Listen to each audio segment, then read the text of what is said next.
Park Tai-ho had always used jokes to survive difficult moments. When his mother died, he made people laugh at her funeral. When he failed his first diplomatic exam, he told his friends it was because the test was allergic to his handwriting. And now, standing in the most important dinner in human history, he was about to make another joke. He would regret this one for a very long time.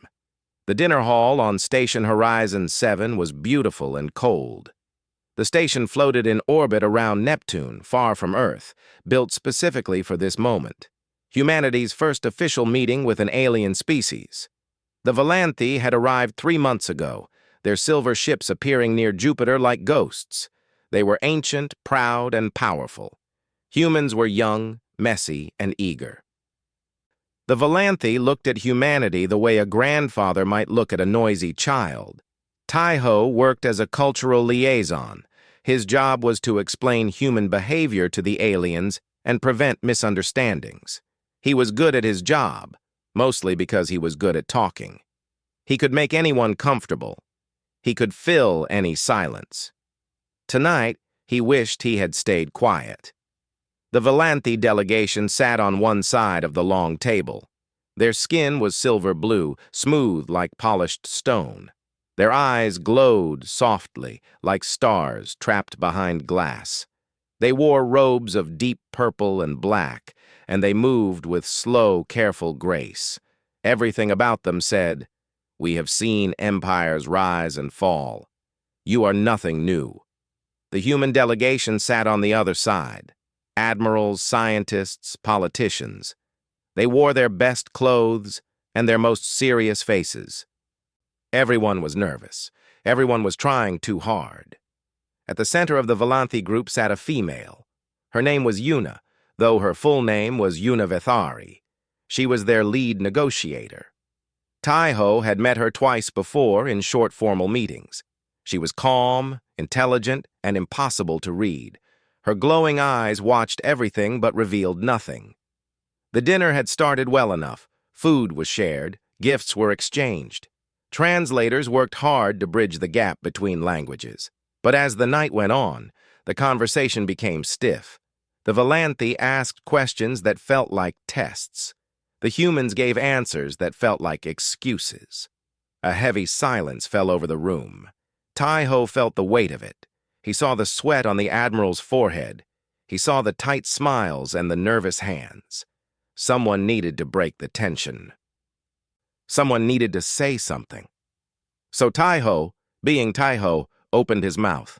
He leaned back in his chair and laughed lightly. "You know," he said, loud enough for everyone to hear, "at this rate, I should just marry one of you to seal the alliance." He expected laughter. He expected the humans to chuckle and the Valanthi to be confused. He expected to explain that it was just a joke, just a way to ease the mood. That was how humans worked. They laughed at tension until it went away. But no one laughed. The humans stared at him with wide eyes. The admirals looked horrified. The politicians looked like they wanted to disappear. And the Valanthi went completely still. Tai-ho felt his stomach drop. He opened his mouth to explain, to take it back, to say he was only joking. But before he could speak, Yuna moved. She stood up slowly from her seat.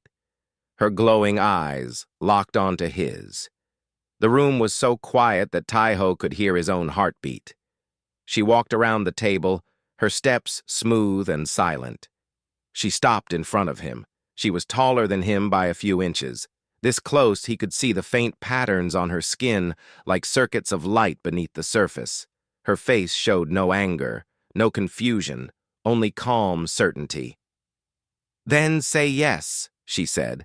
Her voice was clear and steady. It was not a question. It was not a joke. It was a statement. Tai-ho laughed nervously. I didn't mean—" "You spoke in a formal hall," Yuna said. "Before witnesses. Among my people, such words are not empty. They are binding." Tai-ho looked around the room for help. The human admiral shook his head slightly. The politicians looked away. His colleague, Kim So-hee, had her hand over her mouth. No one was going to save him. "I'm sorry," Taiho said. I didn't know. Humans, we say things we don't mean sometimes. It's how we deal with stress. We make jokes. Jokes, Yuna repeated. She said the word like it was from another language. You say serious things but do not mean them. Yes. No, I mean sometimes. It's complicated.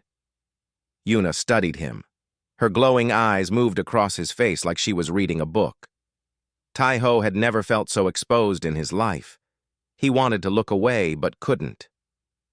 Your people are strange, Yuna said finally. You build ships that cross stars. You fight wars and make peace. You create music and art that we do not understand, and you say important things as jokes. We're working on it, Taiho said weakly. Something changed in Yuna's expression. It was small, barely visible. The corner of her mouth moved slightly. It might have been confusion. It might have been curiosity. Taiho couldn't tell.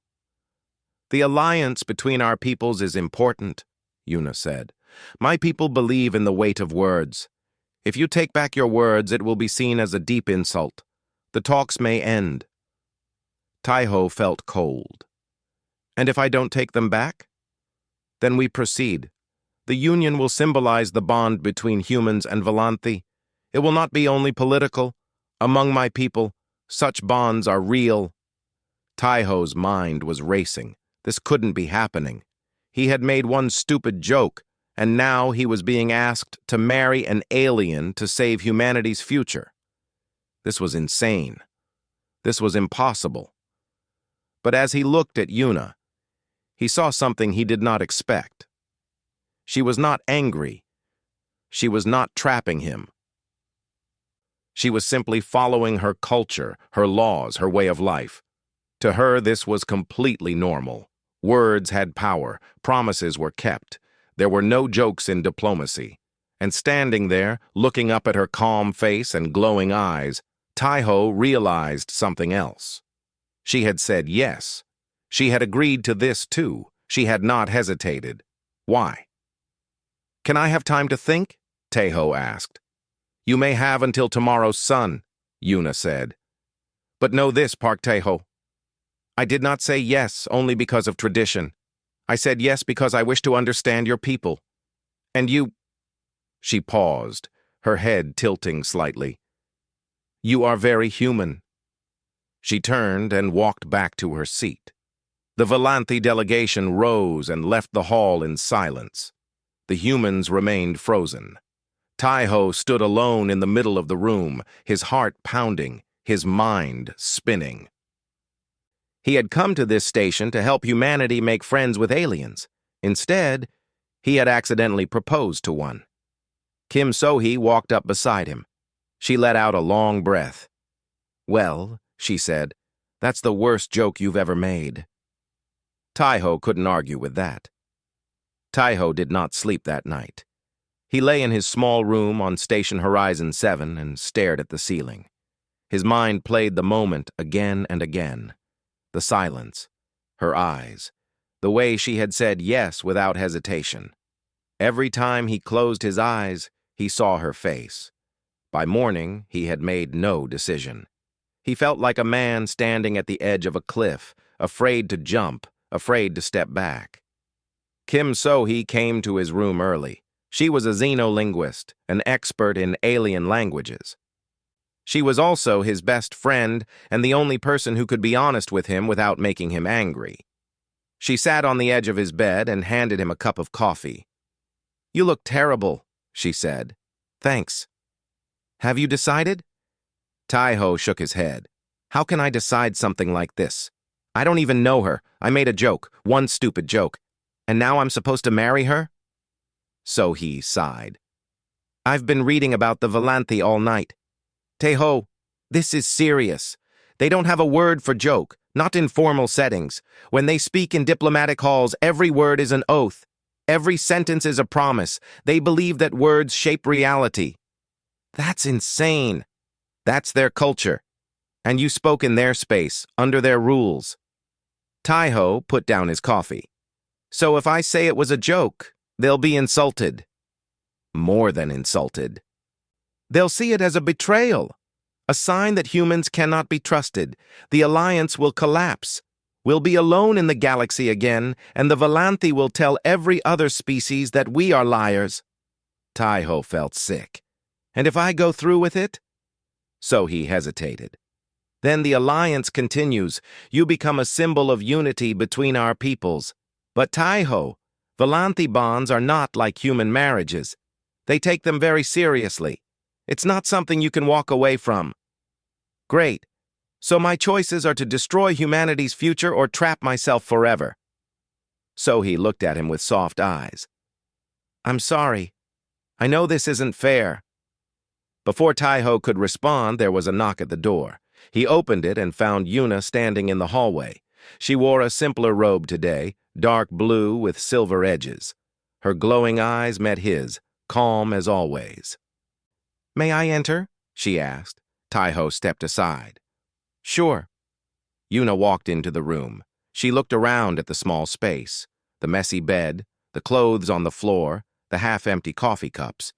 If she judged him for it, she did not show it. So he stood up. I'll give you two some privacy.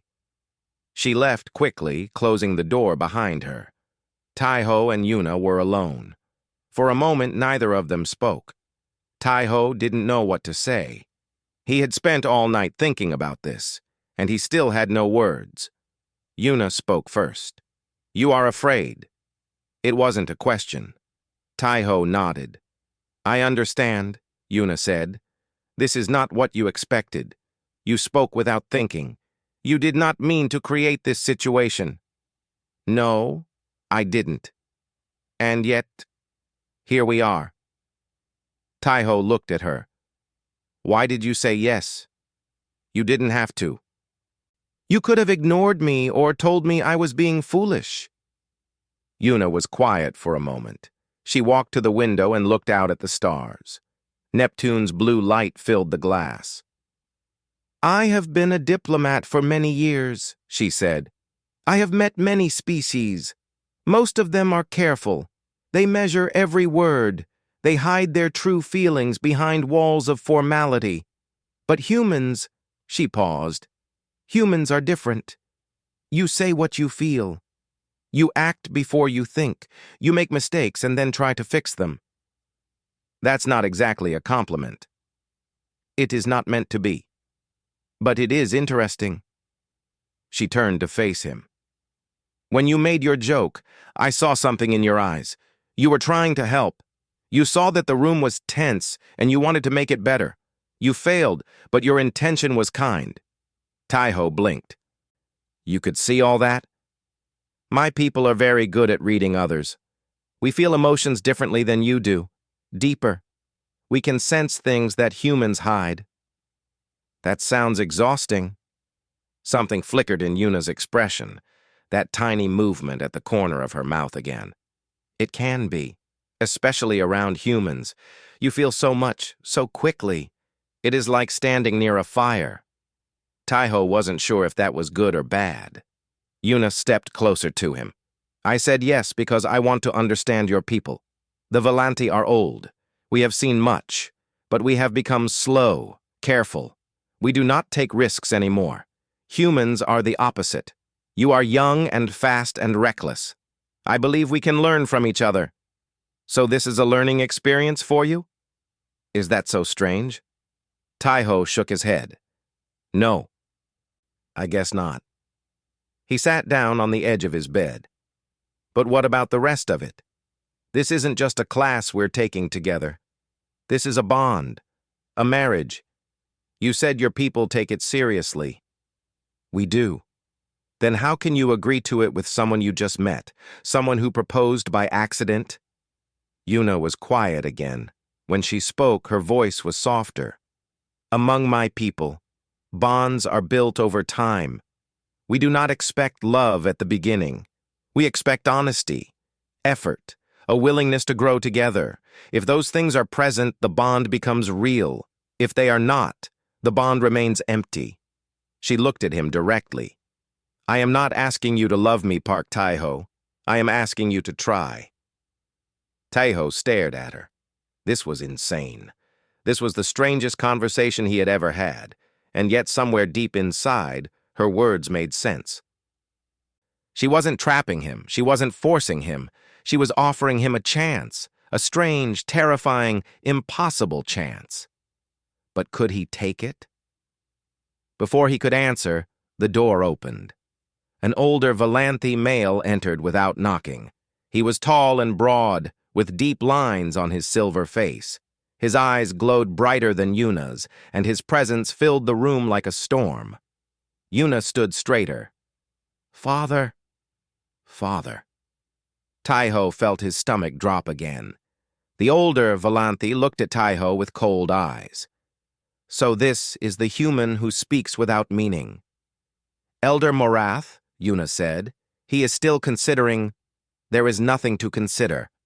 Morath's voice was hard. "He made an oath.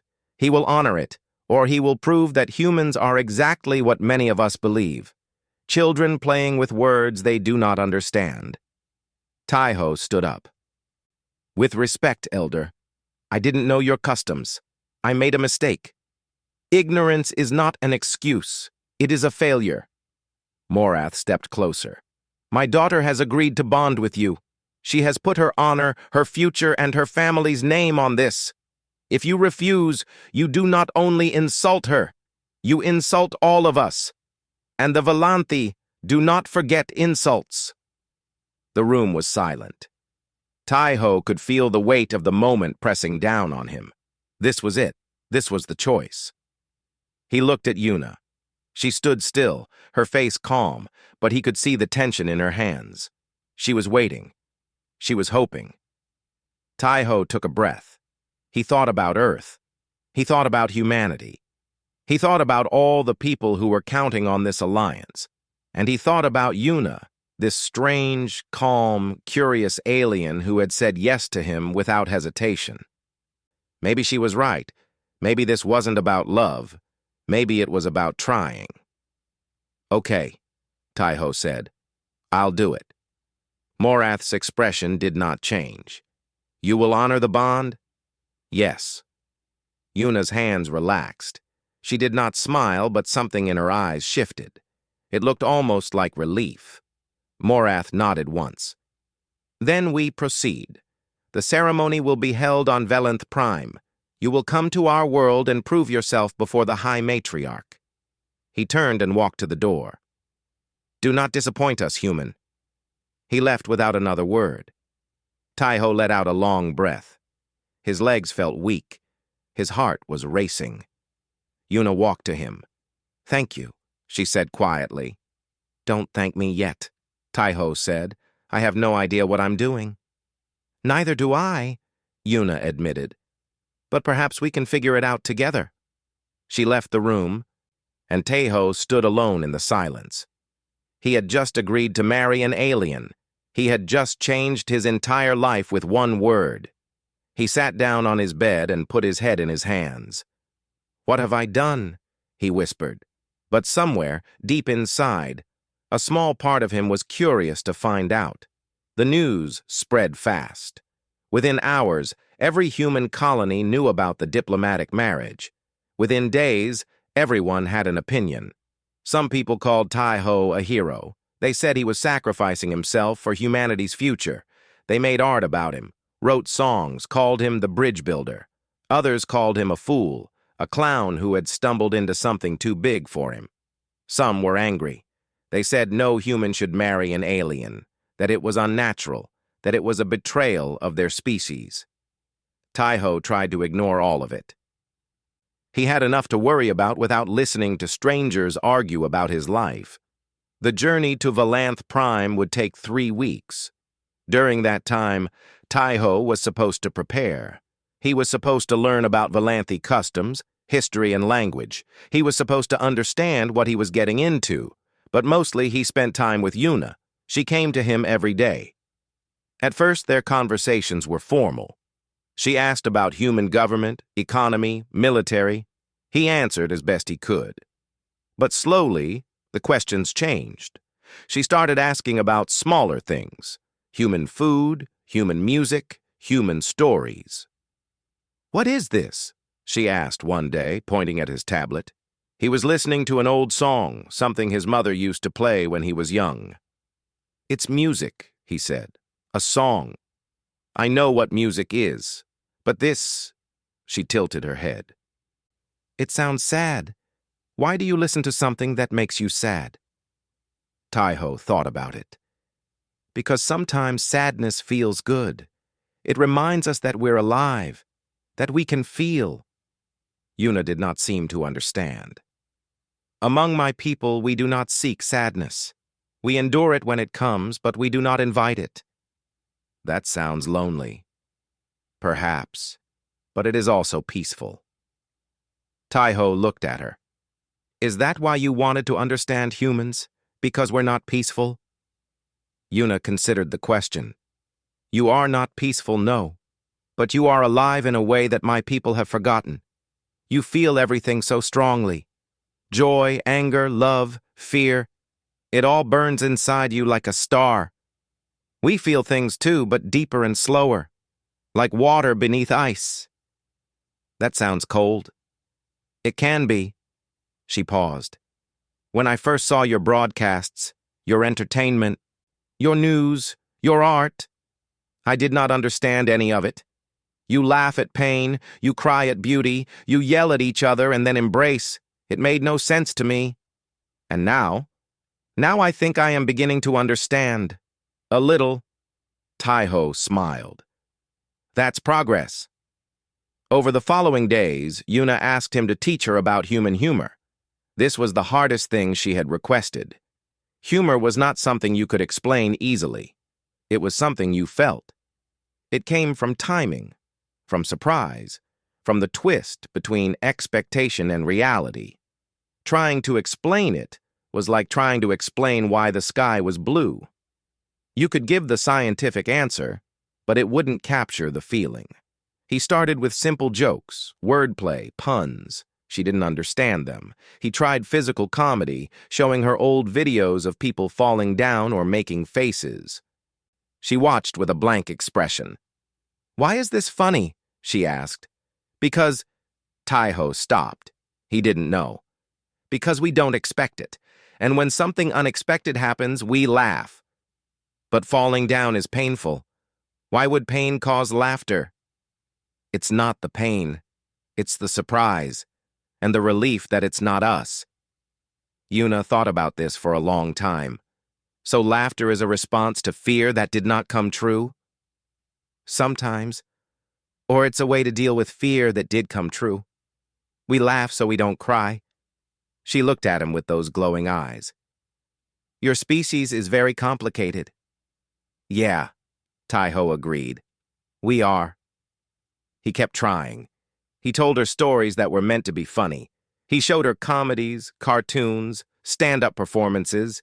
She watched all of it with serious attention, like a scientist studying an experiment. She never laughed. But one evening, something changed. They were sitting in the ship's observation deck, looking out at the stars. Taiho was tired. He had spent all day in meetings with human officials who wanted to give him instructions on how to behave on Valanth Prime. Don't say this. Don't do that. Don't embarrass us. He was exhausted and frustrated. "They're treating me like a child," he said, "like I'm going to ruin everything if they don't control me." "Will you?" Yuna asked. "Probably." He sighed. "I always do." He looked at her and shrugged. "You know what? Maybe this is all a mistake. Maybe I'm not the right person for this. I'm just a guy who talks too much and makes jokes at the wrong time. I'm not a hero, I'm not a symbol, I'm just me." Yuna studied him. "And who is that?" Taiho laughed bitterly. "I don't know. A man who lost his mother when he was 15 and never learned how to deal with it. A man who uses humor to hide from everything real. A man who has never committed to anything in his life because he's too scared of losing it." He hadn't meant to say all that. The words just came out. He felt exposed, embarrassed. He waited for Yuna to judge him, to tell him he was weak or foolish. But she didn't. "My mother died when I was young, too," she said quietly. In Valanthe years, I was barely an adult. She was a diplomat, like me. She was killed during a negotiation that went wrong. Taiho looked at her. I'm sorry. I felt her death for many years. Among my people, grief lasts a long time. We do not have ways to release it like you do. No laughter, no jokes, we simply carry it. That sounds heavy. It is. She paused. But watching how you carry your pain, I wonder if there is another way. They sat in silence for a moment. Then Taiho said something stupid. He didn't mean to. It just happened. You know, he said, when my mom died, the priest at her funeral said she was in a better place, and I said, better than Busan? That's not hard. It was a terrible joke, dark and sad and not even clever. He regretted it immediately, but Yuna made a sound. It was small, almost silent, a short breath through her nose, and the corner of her mouth moved up, just a little, just for a second. She was smiling. Taiho stared at her. Did you just... Was that a smile?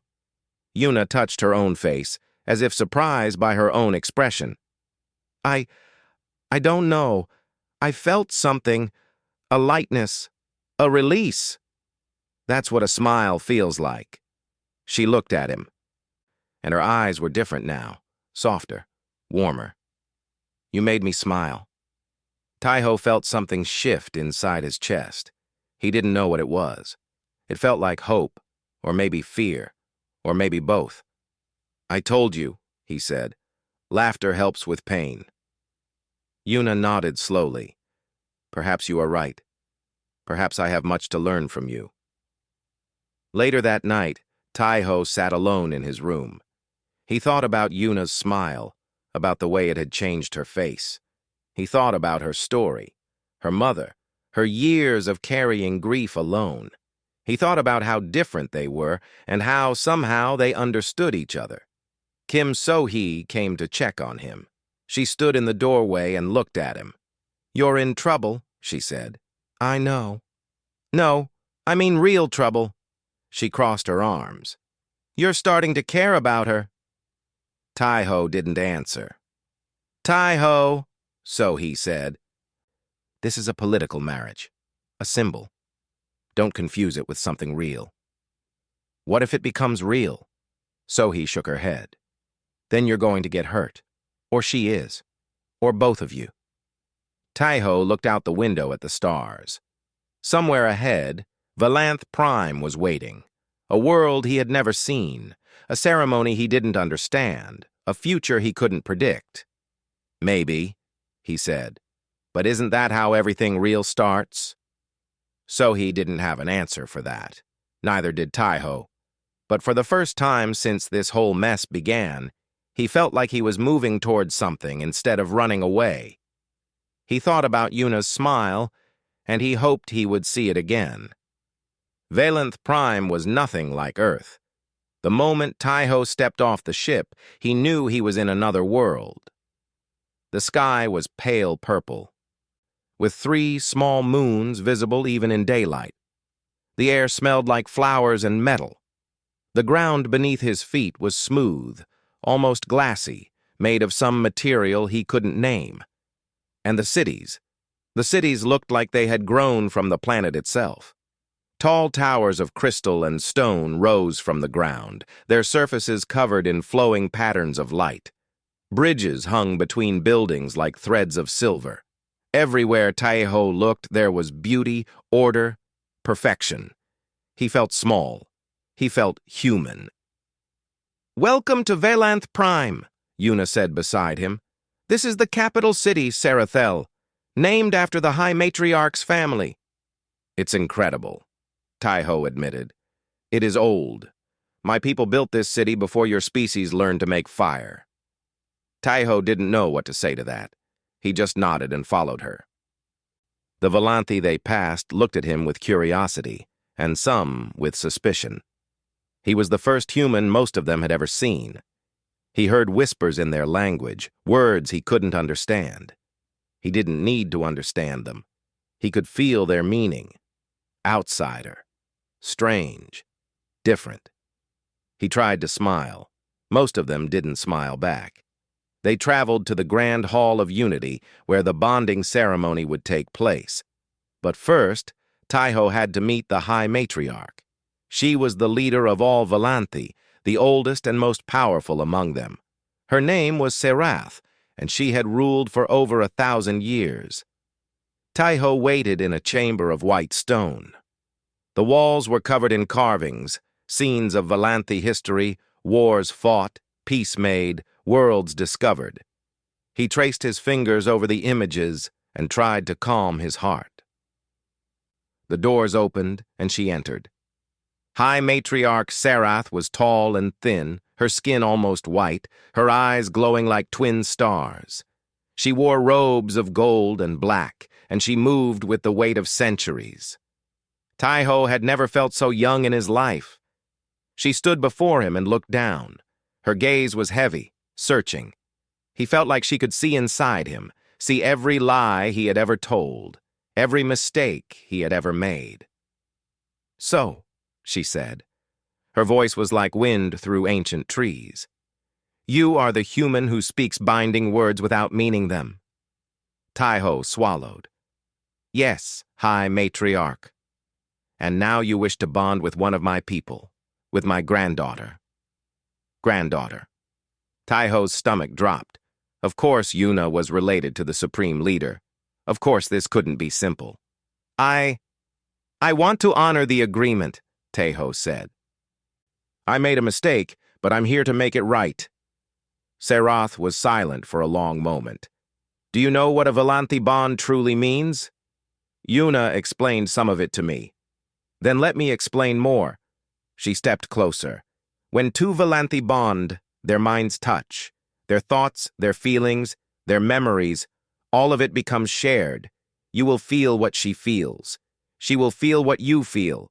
There is no hiding. There is no lying. If you betray her, she will know, and the pain will be real." Taiho felt cold. "What do you mean, real?" "Among my people, breaking a bond can cause death. The pain is not just emotional, it is physical, it is spiritual. When you bond with Yuna, you take her life into your hands." Serath's eyes burned into his. "Are you capable of that, human? Can you commit to someone so completely? Can you be honest with yourself and with her?" Taiho wanted to say yes. He wanted to be confident and strong, but he couldn't lie. Not here, not to her. "I don't know," he said. "I've never done anything like this. I've never committed to anyone or anything. I run away from hard things. I make jokes instead of facing the truth." He took a breath. "But I know I want to try. Yuna deserves that. And maybe I can be better than I've been." Serath studied him. The silence stretched. Taiho felt sweat on his back. Finally she spoke. "Your people are young. You have much to learn. But there is something in you, a fire that we have lost." She paused. "I will allow the ceremony to proceed. But know this, Park Taiho. If you hurt my granddaughter, there is no place in this galaxy where you can hide from me." Taiho believed her. She turned and left without another word. Taiho let out a breath he didn't know he had been holding. His hands were shaking. Yuna found him a few minutes later. She saw his face and stopped.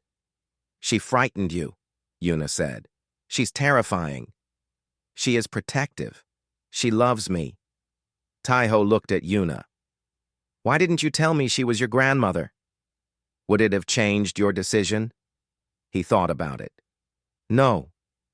But I would have liked to know before I met the most powerful person in the galaxy." Yuna's mouth curved slightly. That small, rare smile. "I will try to warn you next time." "Thanks." They walked together through the halls of the Grand Tower. Yuna showed him the gardens, the libraries, the places where she had grown up. She talked about her childhood, her training, her years as a diplomat. She talked about her mother, who had died on a mission far from home. She talked about the loneliness of being heir to a great family, always watched, always judged. Taiho listened. He didn't make jokes. He didn't try to lighten the mood. He just listened. When she finished, she looked at him. "You are quiet." "I'm thinking." "About what?" "About how hard your life has been, and how you never complain about it." Yuna was silent. "You asked me once who I am," Taiho said. "I told you I was a man who hides from real things, but I think you're the opposite. You face everything, you carry everything, and you never let anyone see how heavy it is." Yuna looked away. "That is what is expected of me." "That doesn't make it right." She didn't respond. But Taiho could see the tension in her shoulders, the weight she carried. He wanted to help her. He didn't know how. That evening, a human officer named Commander Hyun arrived at the Grand Hall. He was tall and serious, with a military bearing and cold eyes. He led a small team of security forces, officially there to protect Taiho during the ceremony. But something about him felt wrong. "You should be careful," Hyun said to Taiho when they were alone. "Not everyone wants this alliance to succeed." Taiho frowned. "What do you mean?" "I mean, there are people, humans, who think we're making a mistake, who think the Volanthi are too powerful, too old, too dangerous. They think we should stay separate. And you? What do you think?" Hyun's expression didn't change. "I think you should watch your back." He left without explaining more. Taiho felt uneasy. Something was wrong, but he didn't know what. The ceremony was scheduled for the next day.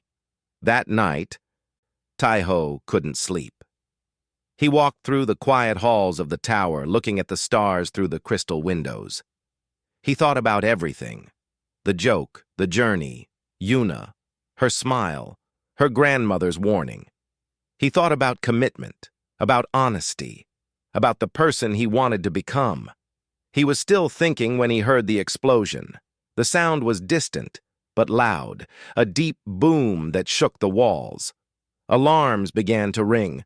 Volanthi guards ran past him, shouting in their language. Taiho grabbed one of them. "What happened?" "The ceremony chamber," the guard said. "There was an attack." Taiho's blood went cold. "Where's Yuna?" He didn't wait for an answer. He ran toward the chamber as fast as he could. When he arrived, the room was filled with smoke. Part of the ceiling had collapsed. Guards were everywhere, some injured, some calling for help, and in the center of the chaos, Yuna lay on the ground. Her robes were torn, her skin was burned, her eyes were closed. Taiho fell to his knees beside her. "Yuna, Yuna, can you hear me?" She didn't move. A Volanthi healer pushed past him. "Move aside, human. We must take her to the healing chamber." "Is she... will she..." "We don't know. Move." They carried her away. Taiho stood alone in the ruined chamber, his heart breaking, his mind spinning. Someone had tried to kill her, and he was going to find out who. He stood outside the sealed doors for hours. Volanthi guards told him to leave. He refused. Volanthi officials explained that human presence would contaminate the healing process. He ignored them. He stayed in that hallway, his back against the wall, his eyes on the door. Kim So-hee found him there. She knelt beside him and put a hand on his shoulder. "Taiho, you need to rest." "No." "You can't help her by standing here." "I can't help her at all." His voice broke. "I can't do anything. I never can." So-hee was quiet. She sat beside him and waited. An hour later, the doors opened. A Volanthi healer emerged, her robe stained with something silver. Volanthi blood, Taiho realized. His stomach turned. "She will live," the healer said. "The burns are healing, her mind is intact, but she needs time." Taiho let out a breath. "Can I see her?" "No. Outsiders cannot enter the healing chamber." "I'm not an outsider. I'm her..." He stopped. What was he? What were they? He didn't know. The healer looked at him with something like curiosity. You feel strongly for her. Yes. Then honor that feeling by letting her heal. She will call for you when she is ready. The healer went back inside. The doors closed again. Tai-Ho didn't leave, but at least now he could breathe. By the next day, the investigation had begun. Valanthe security forces searched the ceremony chamber for evidence. They scanned for chemical traces, energy signatures, anything that could tell them who planted the bomb. And when they found the answer, it was worse than Tai-Ho had feared. The explosive was human-made. A Valanthe investigator brought him the news. The device was built with technology from your species. The design matches weapons used by a group called Terra First. Tai-Ho knew the name. Terra First was a radical organization that believed humanity should never ally with aliens. They thought other species were threats, enemies to be feared, not partners to work with. Most people considered them extremists, criminals, but they had supporters, even in the military. One of your ships carried the device to our planet, the investigator continued. We are questioning all human personnel. Tai-Ho felt sick. His own people had done this. His own species had tried to kill Yuna. He thought about Commander Hyun's warning. Watch your back. Had Hyun known? Was he involved? Tai-Ho found Hyun in the human quarters. The commander was sitting alone, looking out a window at the alien sky. He didn't seem surprised when Tai-Ho entered. You knew, Tai-Ho said. Hyun didn't answer. You warned me. You said not everyone wants the alliance. You knew something was going to happen.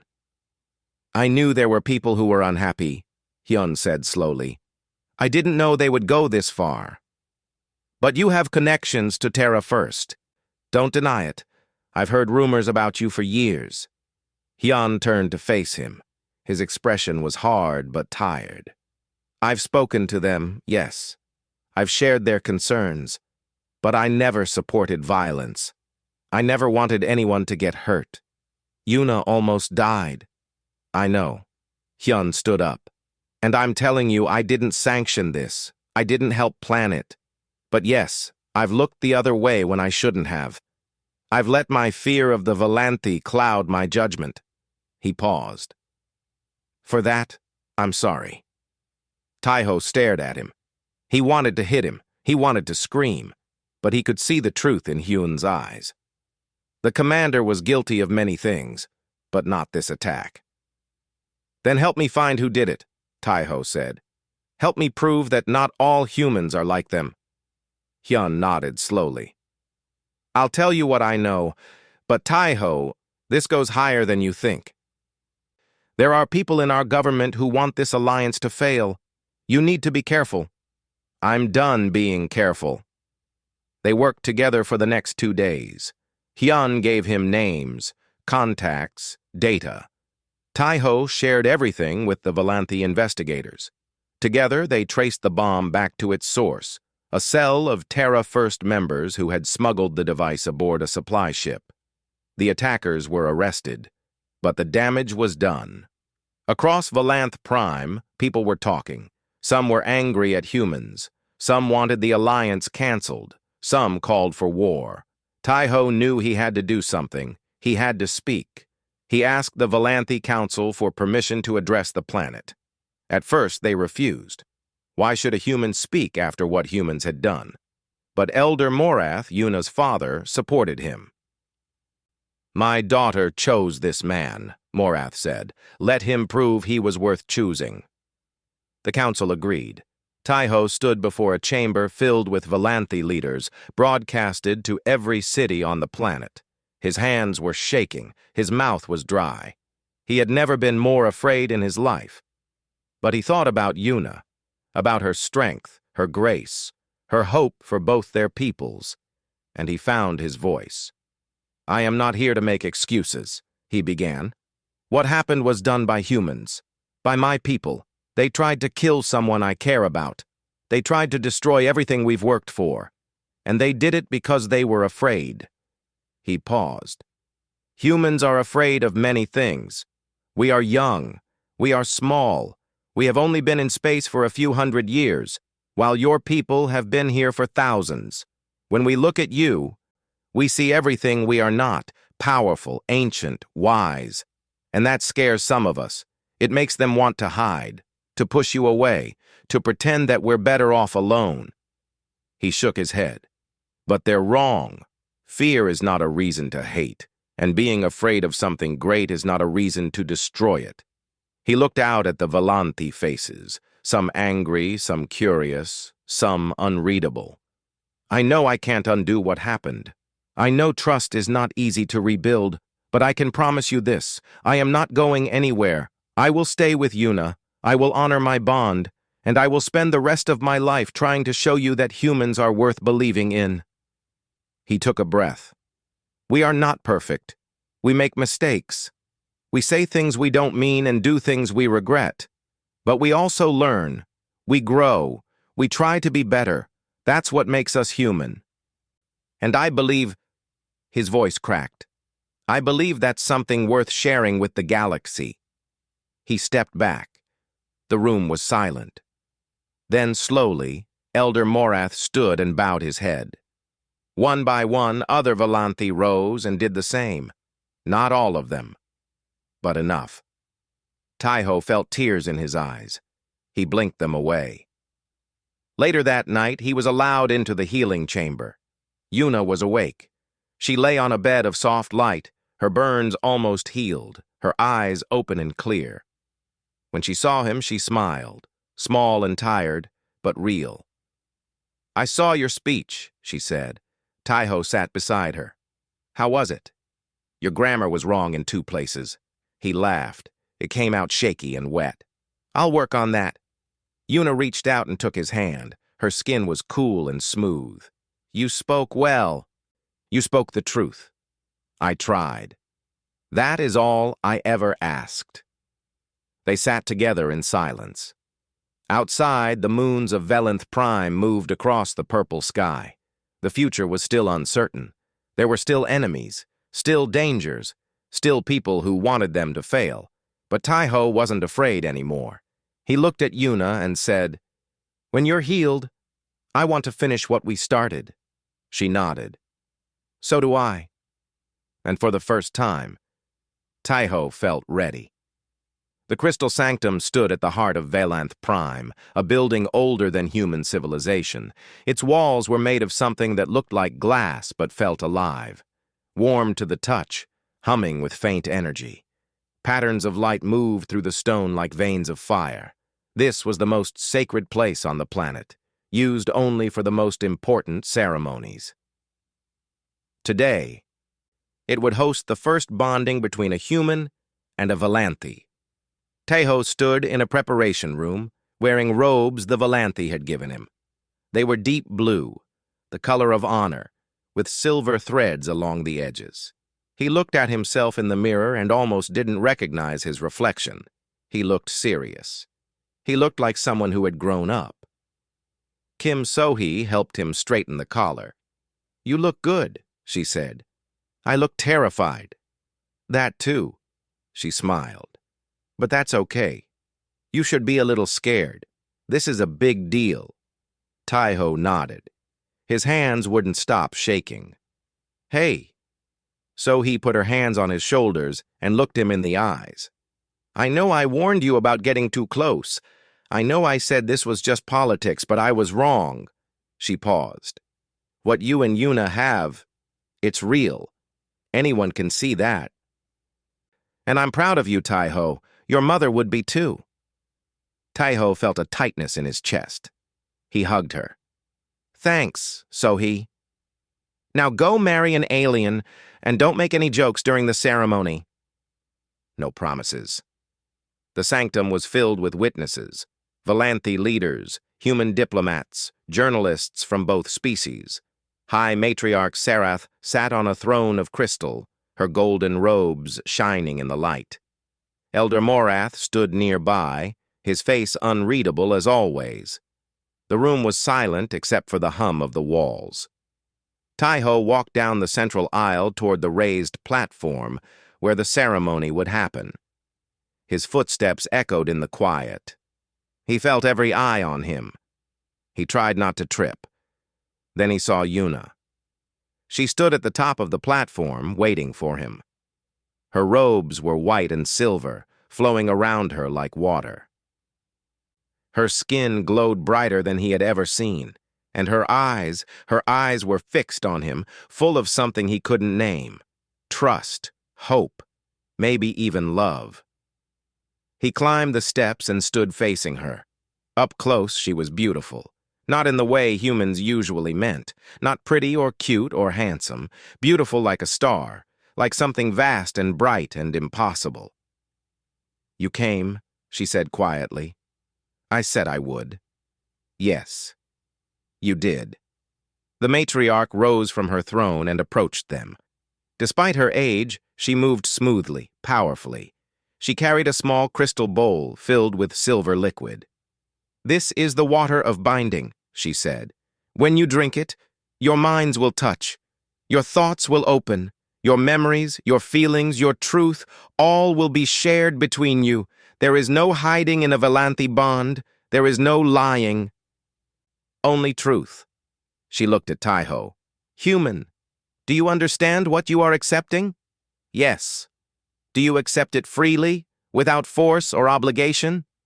Taiho thought about all the reasons he was here. The joke, the politics, the pressure.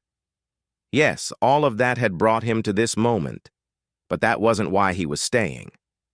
"I accept it because I want to," he said. "Because she showed me what it means to be honest, because she made me want to be better." The matriarch nodded slowly. She turned to Yuna. "And you, child of Velant, do you accept this bond?" Yuna looked at Taiho. "I do. He taught me that truth does not have to be heavy, that it can be light, that it can even make you smile." The matriarch held out the bowl. "Then drink, and become one." Yuna drank first, then Taiho. The liquid was cold and tasted like nothing he could describe, like wind and stars and silence all at once. For a moment, nothing happened. Then everything did. Taiho felt his mind open. It was like a door he never knew existed suddenly swinging wide. And through that door came Yuna, not her body, not her voice, but her. Her thoughts, her feelings, her memories, they flowed into him like a river. He saw her childhood on Velanth Prime. He saw her mother's face, heard her voice. He felt the day her mother died, the cold, heavy grief that lasted for years. He felt her loneliness in the great halls of power, her duty, her desire to find something more. He felt the first time she saw humanity's broadcasts, the confusion, the curiosity, the strange pull toward this loud, messy, emotional species. He felt the moment in the dining hall when he made his stupid joke, and her surprise when she realized she wanted to say yes. He felt her growing respect for him, her frustration at his jokes, her wonder when he made her smile. And then he felt something deeper, something she had kept hidden even from herself. She cared about him, truly, not just as a symbol or a mission, as a person. At the same time, Yuna was seeing him, all of him. He felt her move through his memories. His mother singing in their kitchen in Busan, the hospital room where he said goodbye to her, the years of hiding his pain behind laughter. She saw his failures, his fears, his loneliness. She saw the moment he first looked into her eyes and felt something change inside him. She saw that he loved her. He hadn't admitted it to himself until now, but there it was, clear and undeniable. He loved her.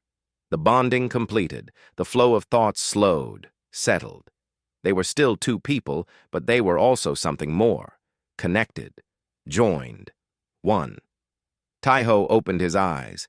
Yuna was looking at him, her own eyes wide. She had seen everything. She knew. "You," she started. "Yeah," he said. "Sorry, I should have told you sooner." "No, it's—" She stopped. He felt her emotion through the bond, surprise, warmth, something like joy.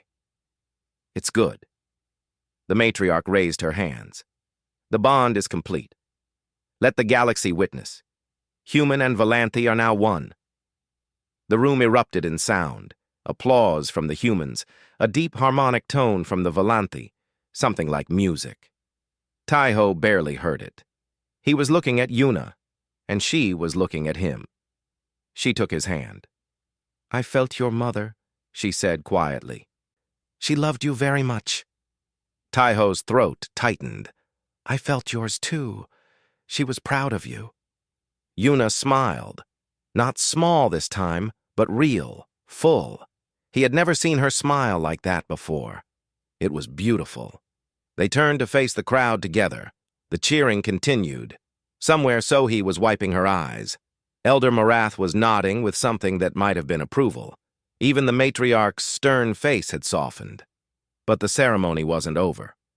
The matriarch raised her hand for silence. "Today, we have done something new," she said. "Something that has never happened in all our long history. A human has bonded with a Volanthi. Two species, once strangers, are now joined." She looked out at the assembly.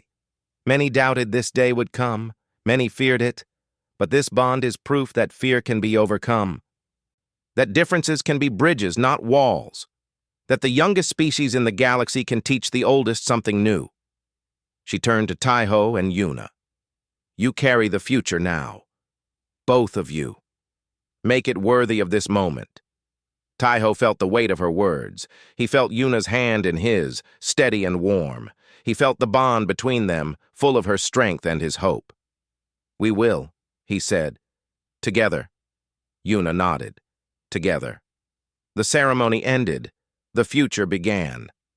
That night, Taiho and Yuna stood on a balcony overlooking the Crystal City. 3 moons hung in the purple sky. The air was cool and sweet. Somewhere below, celebrations continued, but up here, it was quiet. "I can feel what you're thinking," Yuna said. "You're wondering if you deserve this." Taiho laughed softly. "No hiding anymore, huh?" "Never." He looked at her. "Do I deserve this?" Yuna considered the question. "I don't know. But I know that you try. You fail and you get up. You laugh when you want to cry. You speak truth even when it hurts." She touched his face. "That is enough for me." Taiho felt her certainty through the bond. She meant every word. "I'm going to mess up," he said. "A lot. You know that." "Yes." "And you still chose me." "Yes." Her mouth curved. "Perhaps I like fixing things." He laughed. Really laughed, and pulled her close. He could feel her heartbeat, strange and slow, synchronized with his own. "Thank you," he whispered, "for saying yes." "Thank you," she whispered back, "for giving me something to say yes to." They stood together under alien moons, human and Volanthi, husband and wife. The galaxy was watching. The future was uncertain, but they were ready for it. Taiho stood on the observation deck of the colony ship Horizon's Hope and watched the stars stream past the windows. They were in faster-than-light travel, heading toward a new system, a new world. Behind them was everything they knew. Ahead was everything they didn't. He was not the same man who had made a stupid joke at a diplomatic dinner 5 years ago. That Taiho had been scared, selfish, hiding from everything real. This Taiho was still scared sometimes, but he faced it. He had learned to stop running. A lot had changed. The alliance of worlds had grown. What started as a partnership between humans and Volanthi now included 3 other species. Trade routes connected planets that had never spoken before. Technologies were shared. Wars were prevented. It wasn't perfect. Nothing involving humans ever was. But it was good. It was progress. Taiho and Yuna had become symbols of that progress. They served as co-ambassadors for the Alliance, traveling between worlds, solving problems, building bridges. It was hard work, long trips, difficult conversations, but they did it together, and that made it bearable. And then there was Hana. The door to the observation deck opened and she ran in. She was 4 years old, small and fast, with her father's dark hair and her mother's glowing eyes. Her skin was pale silver, not quite human, not quite Valanthe. She was something new, something the galaxy had never seen. "Appa!" she yelled, crashing into his legs. "The ship made a sound. Did you hear it?" Taiho laughed and picked her up. "That was the engine changing speed. We're getting close to the new planet." "Can I see it? Can I? Can I?" "Not yet, little star." "Soon." Hana pouted, but then got distracted by something outside the window. She pressed her face against the glass and stared at the stars with wide, bright eyes. She never got tired of looking at them. Yuna entered a moment later. She moved differently now than when they first met. Softer, warmer. The bond between them had deepened over the years. They knew each other completely. There were no secrets, no walls. It was terrifying and wonderful at the same time. She walked up beside him and looked out at the stars. "What are you thinking? Do I have to say it out loud? You already know." "I like hearing it anyway." Taiho smiled. "I'm thinking about how this all started. One stupid joke, one accident. And now," he gestured at the window, at the ship, at their daughter. "All of this." Yuna nodded. "You changed the future because you couldn't stay quiet." That's one way to put it. She touched his arm. Through the bond, he felt her amusement and her pride. She was proud of him. After all this time, that still meant everything. "You have a speech to give," she reminded him. Taiho groaned. "I know." The colony ship Horizon's Hope carried 10,000 people, humans, Valanthe, and members of 3 other Alliance species. They were heading to a planet called New Dawn, a world that would be the first true joint settlement. Everyone would live together, learn together, build something together. It was a huge step. And Taiho had been asked to speak to the crew before they arrived. He didn't know why people kept asking him to give speeches. He wasn't good at them. He always said something wrong or made a joke that didn't land or got too emotional, but people seemed to like it anyway. They said he was honest. They said he sounded human. He guessed that was the point. An hour later, Taiho stood in the central hall of the ship.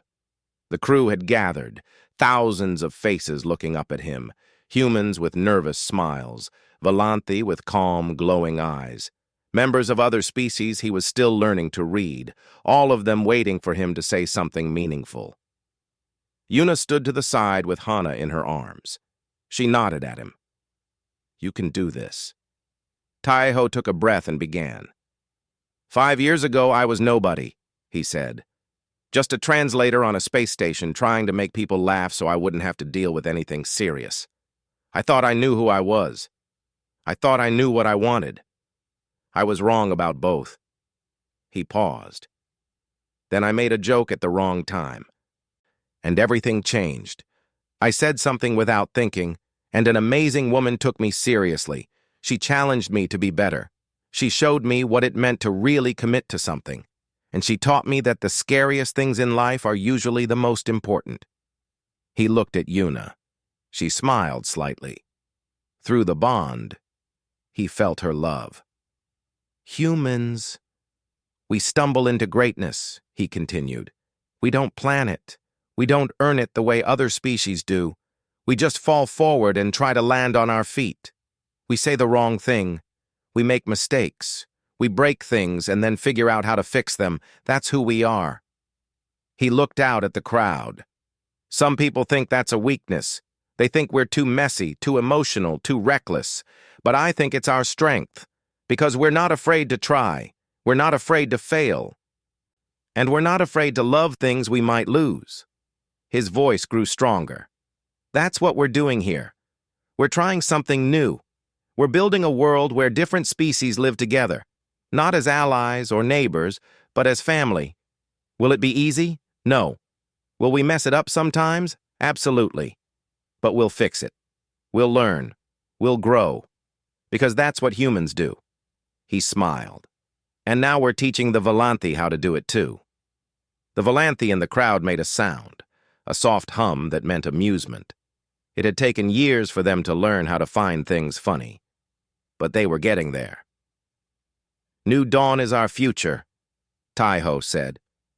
Not just for humans, for everyone. And I really believe, that it's going to be beautiful. He stepped back. The room was quiet for a moment. Then the applause started. Humans clapped. Volanthi hummed their approval. Other species made their own sounds of agreement. The noise filled the hall, warm and alive. Taiho walked off the platform and found Yuna waiting for him. Hana reached for him, and he took her into his arms. Good speech, Yuna said. I meant it. I know, that's why it was good. Hana tugged on his collar. Appa, I want to tell a joke. Taiho grinned. Okay, little star, let's hear it. Hana scrunched up her face, thinking hard. Why did the star go to school? I don't know. Why? Because it wanted to be brighter. It was a terrible joke. The setup was weak and the punchline didn't make sense. Taiho laughed anyway. So did Yuna. Because that was the thing about humans. They laughed at bad jokes. They cried at sad movies. They loved people they had just met and held on to people they had lost. They felt everything, all the time, and they weren't ashamed of it. And somehow, that had changed the galaxy. That night, Taiho stood at the window of their family quarters and looked out at the stars. They were almost there. New dawn was just hours away. Tomorrow they would land on a new world and start a new life. He felt Yuna's presence behind him. She wrapped her arms around him and rested her head on his shoulder. Through the bond, he felt her contentment, her peace. Do you ever regret it? She asked quietly. The joke? Taiho thought about it. He thought about everything that had happened since that night. The fear, the pressure, the danger, the assassination attempt, the speeches, the bond, the years of hard work and hard choices. And he thought about Yuna, her strength, her grace, her smile that still made his heart skip. He thought about Hana, sleeping in the next room, dreaming of stars. No, he said, not for 1 second. Yuna tightened her arms around him. Neither do I. They stayed like that for a long time, watching the stars together. And somewhere in the vast, infinite galaxy, two species that had once been strangers were becoming family. Not because they were the same, but because they had chosen each other anyway. That was the human way. And now, it was the Volanthi way, too. The ship dropped out of faster than light. In the window, a blue-green planet appeared, beautiful and unknown. New dawn. Taiho looked at it and smiled. He thought about the journey that had brought him here. The accident, the choice, the love. He had said yes, and he would say it again. Every day, for the rest of his life.